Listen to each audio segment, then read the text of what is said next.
Alright, now our first uncommon use for the chapstick here, which can honestly be any petroleum-based lip balm, is for use as a field expedient fire starter. Now, let me explain how we can do this here. First of all, we take the chapstick, or lip balm as the case may be, and another common item which we should always have in our packs, which is some type of first aid kit. Now it can be a more comprehensive type of first aid kit, or even something as simple and small as what you see here, which is something I typically carry in a day pack, just a really small first aid kit. But what we're going to be looking for in here, you're most likely going to find. You're going to have some source of cotton in here. Now this can be from a gauze pad. You may even have a cotton ball that you use as swabs in your first aid kit, or something that is very common in a first aid kit and I always carry myself, and that is a cotton swab. Now something as small as this simple cotton swab combined with our chapstick here is going to make us a handy little fire accelerant.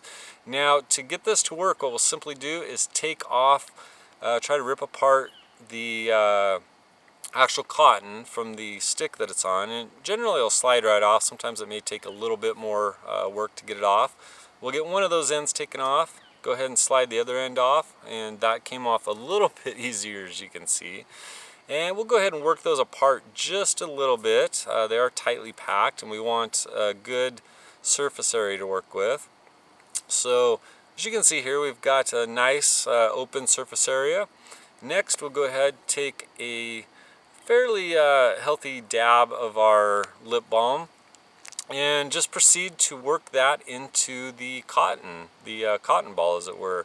And what we're doing here is simply replicating what a lot of us already know, which is the Vaseline soaked cotton ball method. Really handy and simple fire starter that a lot of us use, just like I said, for those adverse conditions when it is a little bit difficult to get a fire going. This just helps out a lot.